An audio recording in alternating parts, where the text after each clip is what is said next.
Okay, so we are on like day 4 of theory on this chapter, so there's certainly a lot of new theory that we've been covering a little bit each day. And so this is around classes and objects, and so I just keep making these little GUI demos and doing little problem solving. So a little bit of review from yesterday. I think one thing that I want to talk briefly about is those object initializers, right? That term didn't jump out at me yesterday, so I double checked myself. That is when you create an object, you initialize them data, you initialize it with data through the properties, okay? When you create an object, you initialize it with data through the properties, okay? Versus when you create an object, you initialize it with data through the constructor. Okay, so there's really when, and keep in mind that's when the object is born. Okay, so again, we're putting data in when the object is born, immediately, aka immediately, and there's really 2 ways of doing that. One way is with a constructor, one way is with an object initializer. Let's solve this, and I'm gonna do both in this demonstration of number 4, even though the problem doesn't call for it. It goes right into, and it says there's a room constructor. So the room class, right? So there's a room class that contains a field for the floor area. So right away we know that there's a class called room.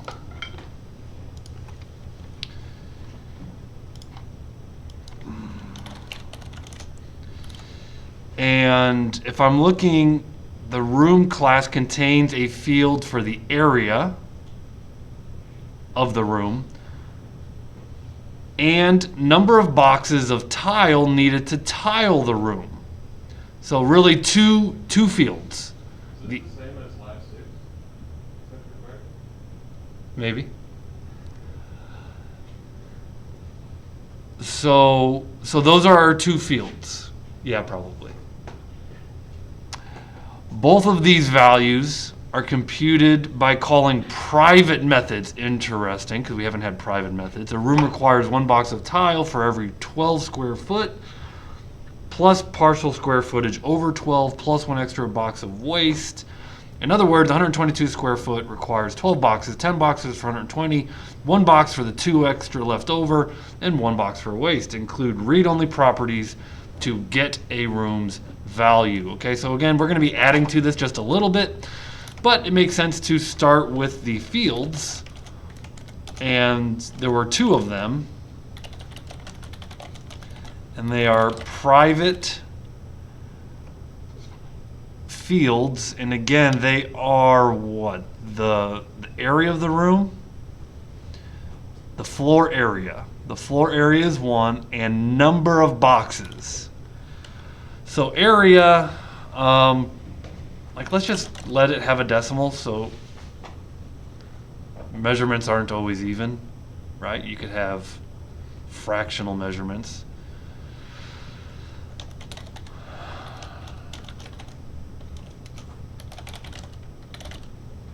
I'm going to make our number of boxes, like there's no partial boxes though, like whole numbers. Boxes of tile.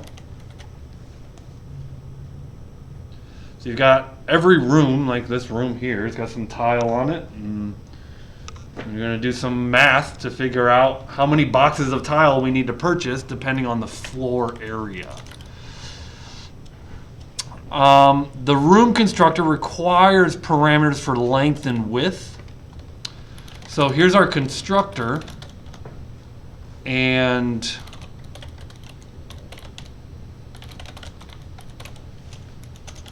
like that. So when we take in the length and the width, we can kind of calculate the floor area, right? Length times width.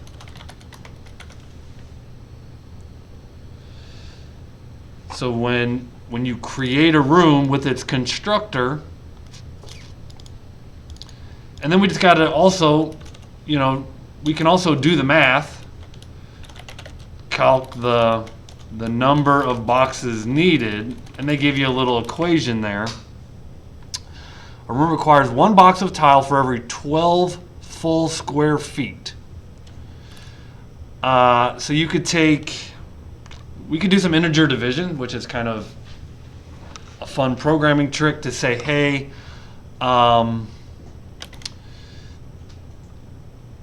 we're going to divide by 12 and not really care about the remainder, right? So we're just going to divide by 12 and not care about the remainder. So integer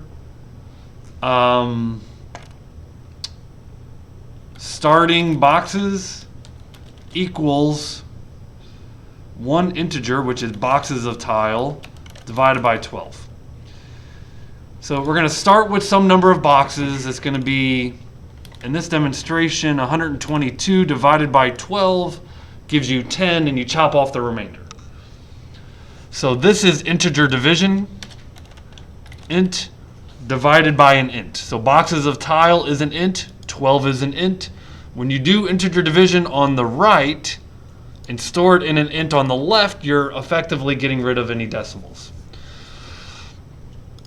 Okay, and then you could do something like, okay, so now we have the number of starting boxes, and then we could do something like if boxes of tile mod 12 is not equal to 0, meaning if there's a remainder, let's increase our number of boxes by 1. Right?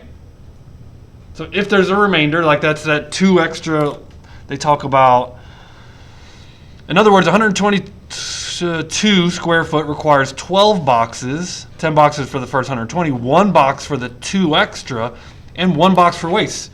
So this is remaining boxes. If there's remainder, then you add a box. If there's not remainder, then you don't add a box. So if this remainder is not equal to 0, add a box. And then basically there's always 1 for waste. So you could say starting box, like pretty much this is for waste. And then you could set the boxes of tile equal to starting boxes. And really this is far from efficient, because I could trim this up and do something like this. I don't even need this variable, right? So since boxes of tile is an int, I don't need starting boxes. So let's just try this. Boxes of tile equals now,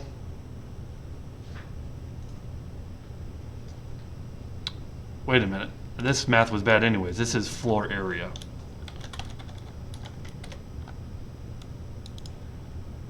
Floor area is not an, okay, so good. Did you guys see that mistake I made? Boxes of tile is floor area divided by 12, not boxes of tile. So okay, let's rewind this before I confuse the heck out of everybody. What is my bug currently? Starting boxes is the floor area divided by 12. I put the wrong variable down, and this is no longer integer division, because what we have is a double divided by an int. And so what it's saying is a double divided by an int, the result is a double. It does a widening conversion automatically for you. So you got a double on the right and you got an int on the left, and so that's the problem. And so what you can do is a int.parse.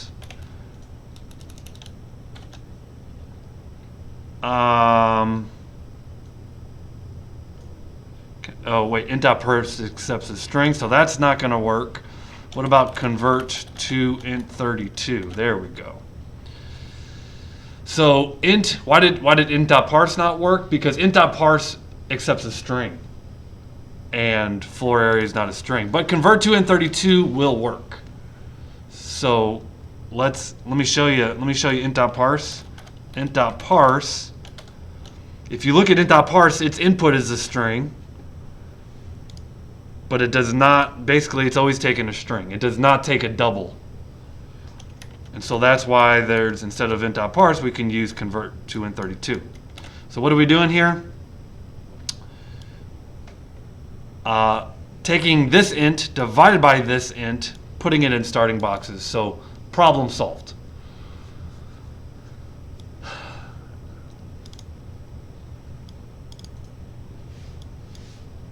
Now what I started to refactor my code was I really don't even need this. I could just directly store boxes of tile. Never mind, I'm not going to refactor this. I'm going to keep this because, That makes sense. well, it does until you, here you change boxes of tile to be a whole number. Yeah. And again, this is the same problem I was having. I need this to be floor area. If I did the same thing multiple times.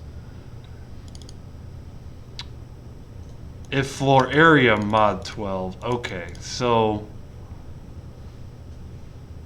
now I can begin to refactor boxes of tile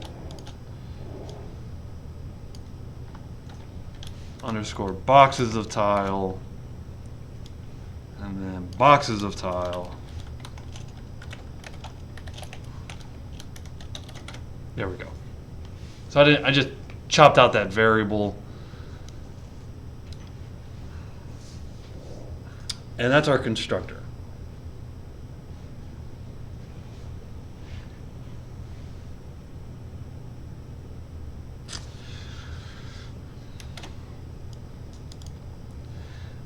Let's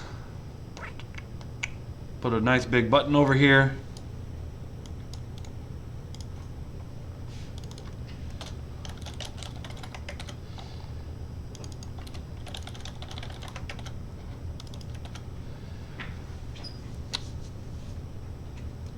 I did want to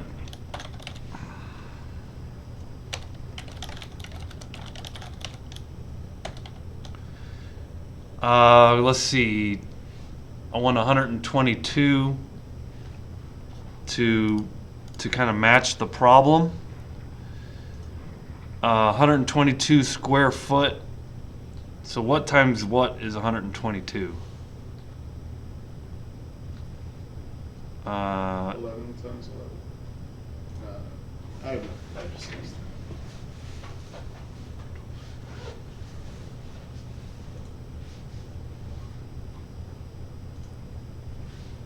Oh, there's one off. I don't think there's, is it, it's not 12 times 12. Hold on.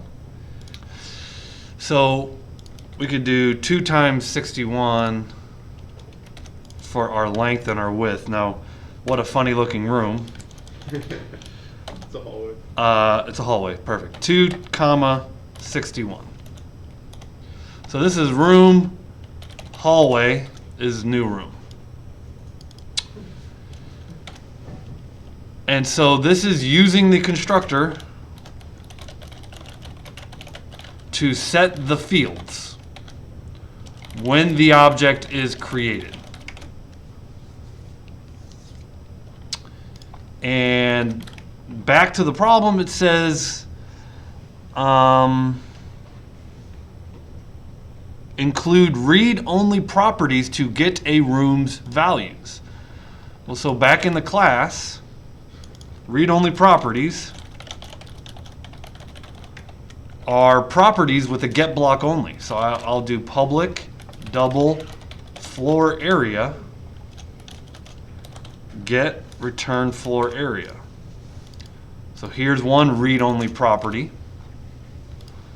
and boxes of tile would be the other.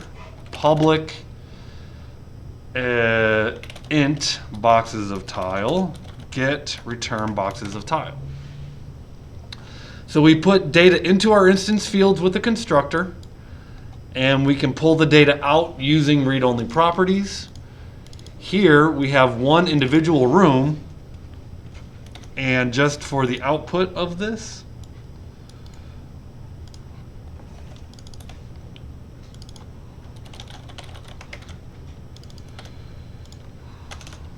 We don't have a two-string. I like my two-string methods. But since we don't have a two-string, we can say the room area is hallway dot floor area.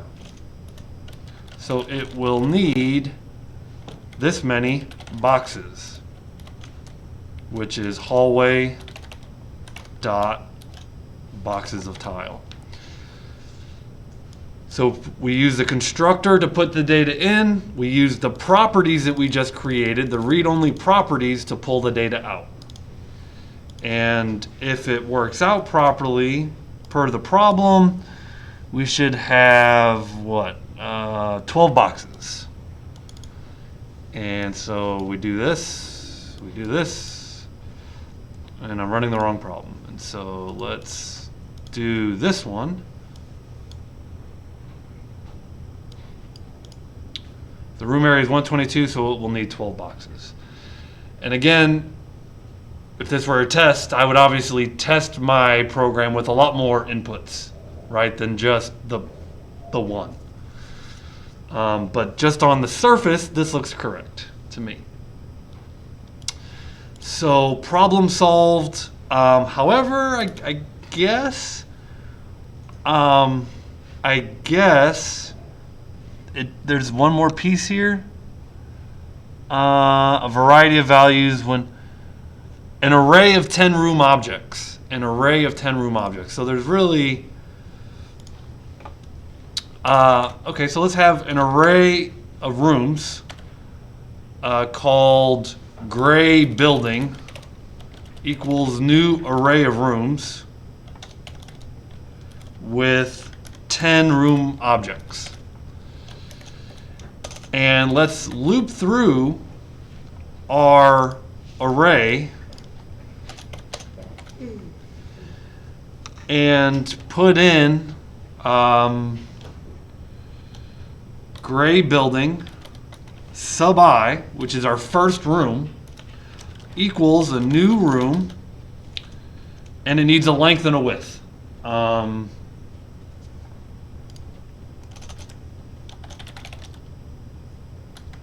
Let's make a random number generator, and we'll say the first value is random dot,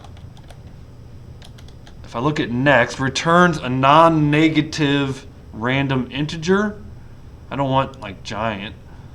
Max value returns a non-negative random integer that is less than the specified max.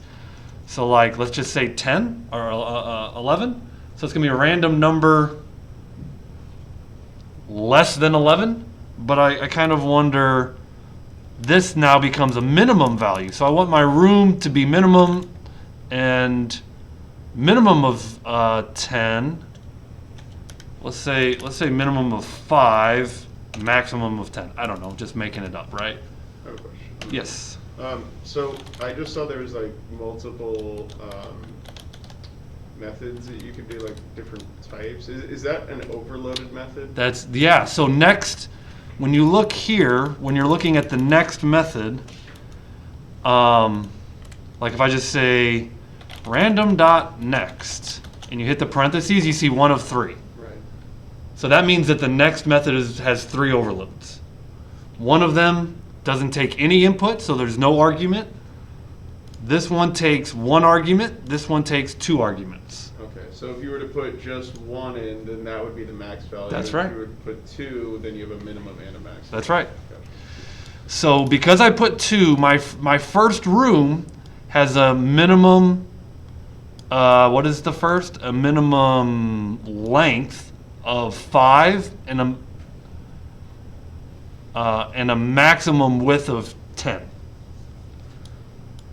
So like right here, there's one random number generated here between 5 and 10. Why is it 5 and 10 if you put in 6 and 11? It's 1, I believe it's 1 less than. Oh. It's 1 less than that value. So this is a random number between 5 and 10. This is a random number between 5 and 10. So I give a random width and a random length between 5 and 10. So this will go through and give all of my 10 rooms a random length and width. And then here's what I'll do. So this is generating 10 rooms with random length and width between, I believe, 5 and 10. We'll double check that. And then, so that's, now we're going to output all of the room data. And we're going to use another for loop to loop through gray building dot length. And we're just going to take this line of code. Okay, actually, here's what I'll do. I want my toString. So I'll say public override toString. And then I'll take that line that I basically did in the GUI, and I'm going to return that line. The room area is, and then now I just use my directly, because I have direct access to the variables here. The room area is floor area, and we'll need underscore boxes of tile, right? These are our instance fields as we labeled them up here. Because we're in the class, we have direct access to the instance fields. And it's actually considered a little bit more readable to say this dot boxes of tile. And you could do that here too. This dot, like, it's all the same. So now I've got a toString, and so what that allows me to do is label result.text. Oh, by the way, I'll put in a line break. Every time it calls toString, it's going to have a line break at the end. Label result.text equals gray building sub I toString. And so if this works, now I'm generating 10 rooms and plus equals, so it appends. What it just did is it just put the last room in there, because every time through the loop, it's just putting that last room in there. It's overriding it. So it just basically put the length and the width of the last room in there.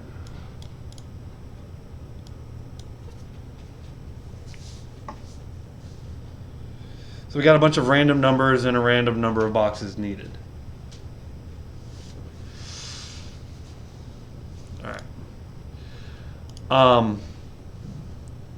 This is not the important part necessarily, right? Because this is not new, this problem solving, this math, this logic, right? So not really focusing on that. This is new, this is new, this is, the constructor is new, the instance fields are new, right? Focusing more on those concepts, you know, what questions do we have? I'm just blowing through this.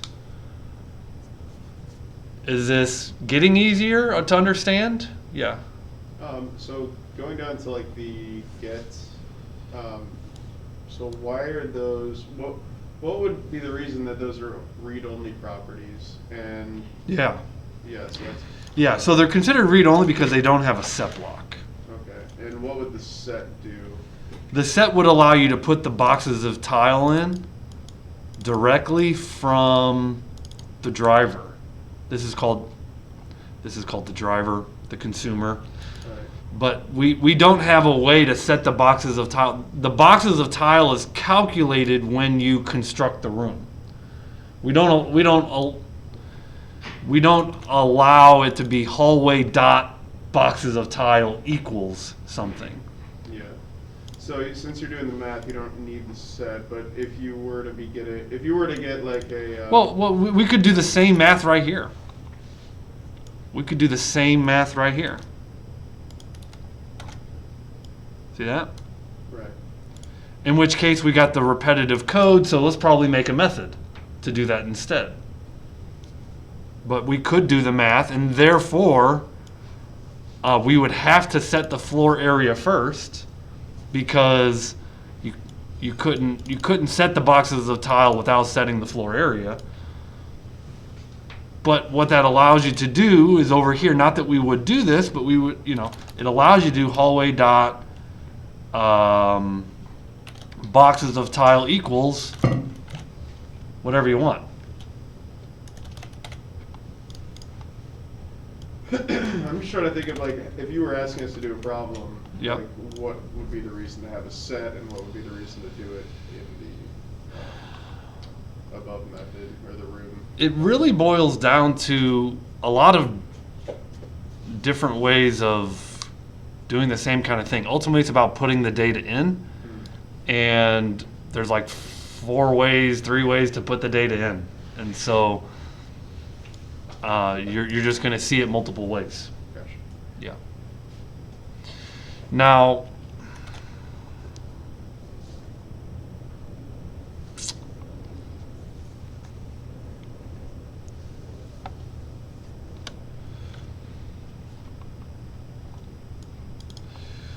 let's bring this back. I'm going to bring that back. And I'll do a set block for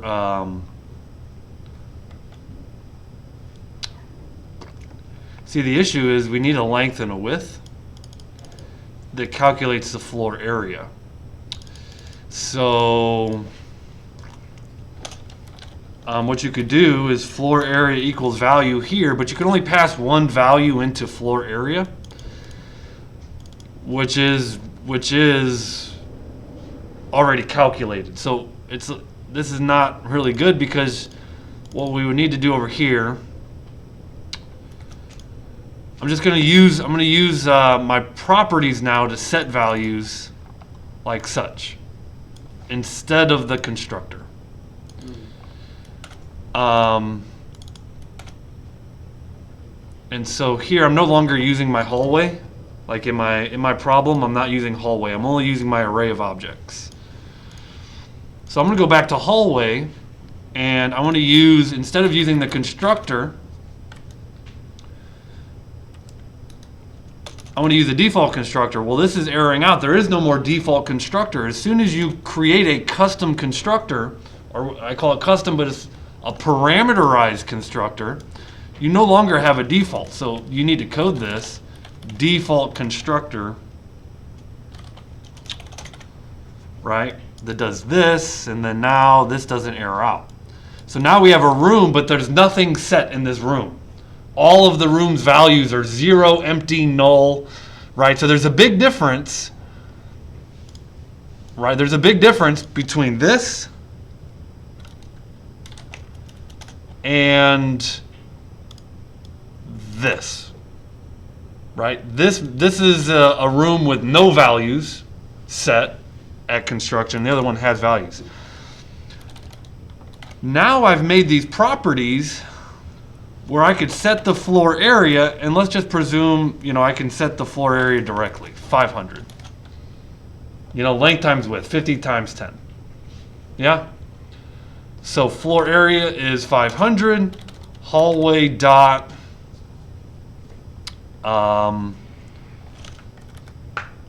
boxes of tile, and this doesn't even make sense to do it this way, because boxes of tile is calculated based on the floor area. So you wouldn't do this. You wouldn't do this because boxes of tile is set here. So this is not a good demonstration. What you could do, instead of having this logic here, you wouldn't. Boxes of tile is dependent on the floor area. So I would actually take this logic out and put it in here. Whenever you set the floor area, you also set the boxes of tile. Because boxes of tile is dependent on floor area. So you don't need a set block here. And then that would still be able to access boxes of tile? That's right. That's right. So here we set the floor area, and let's comment out our building scenario. And let's do label result.text equals hallway.toString. So if the floor area is 500, needs 43 boxes. Now, this can be condensed into this object initializer right here like that. So how similar are these? And this is really what I thought about this morning. Like, I got to show them how close this is.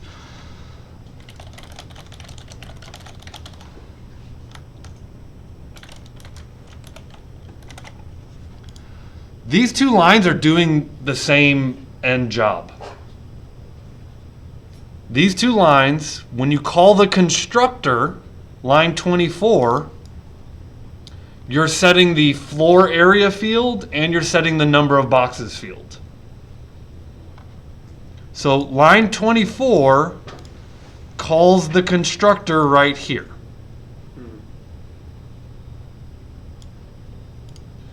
This is called, so this is your object initializer that uses the set block of a property. So in order to use object initializers, you have to have properties. You have to have set blocks. So this is a set block for floor area. But don't you have floor area already coded as 500 in that where you're well, this was just, do you already have it coded as 500? Where would I? Oh, I thought you already had it in, I'm sorry. No, you're good. You're good. So that's where you're setting floor area. Yeah. So on this one, you give it a length and a width, and we haven't done that here. Like, we just did that multiplication and came out with an area of 500. But what you're saying is you can do it both ways if you need to. Like, yeah. Okay. You can do it both ways. Right. So what are these two lines doing? They're creating an object and putting data into the object at birth. That's cool. They're just doing it two different ways. One way, the more traditional, the way that's been around forever, is using a constructor. Okay? The newer approach is to use an object initializer.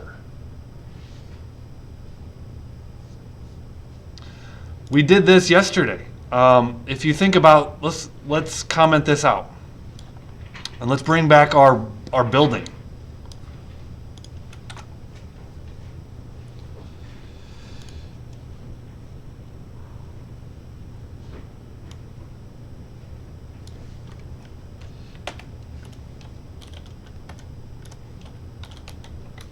Floor area equals random dot next. We're just going to say our floor area is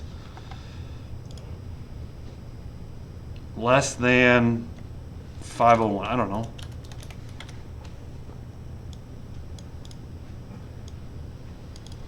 Instead of using the constructor, we use the property. The property is assigned a random number less than 500. Or if we don't want that, check this out.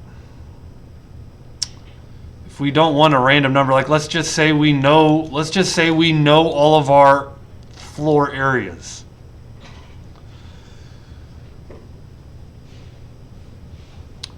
I'm going to change this from an array to a list. A list of room called gray buildings equals new list of room. And of course, we got to comment this out. Okay. So now we have a list of rooms. We're going to initialize our list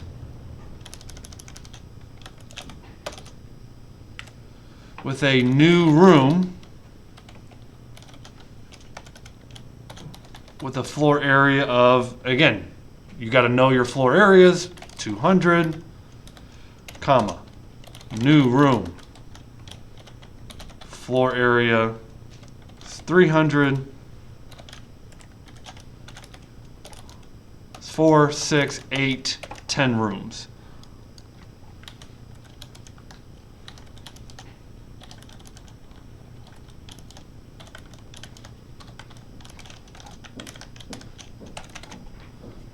Okay, now we have a list of rooms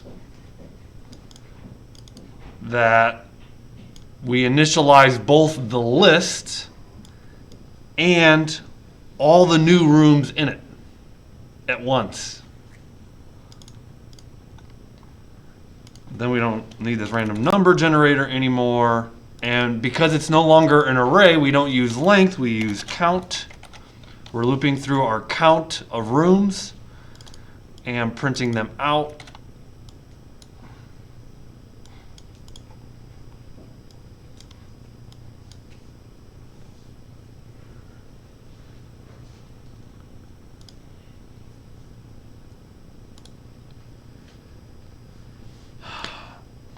What if our room has another field? Private string color.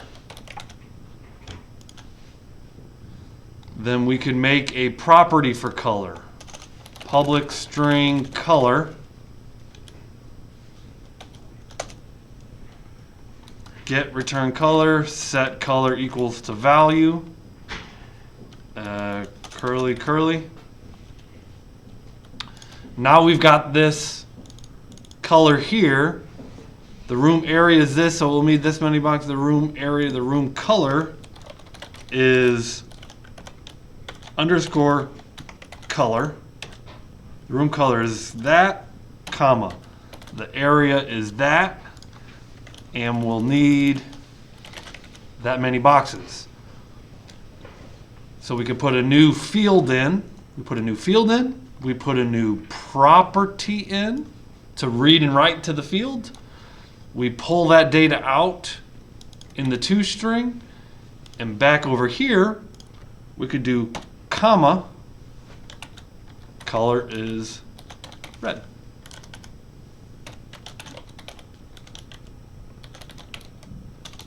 Purple. We got a lot of purple rooms.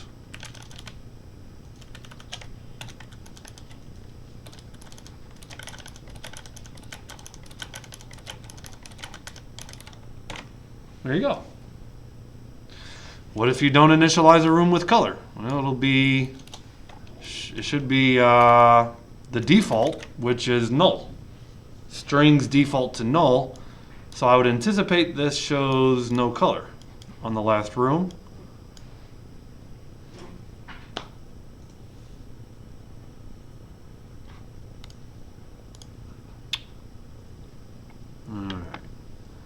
Beating a dead horse here? Good. Good to know. Good.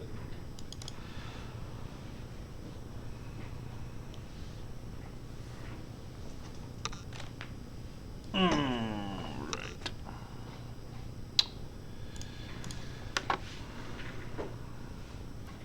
I think I'll stop right there.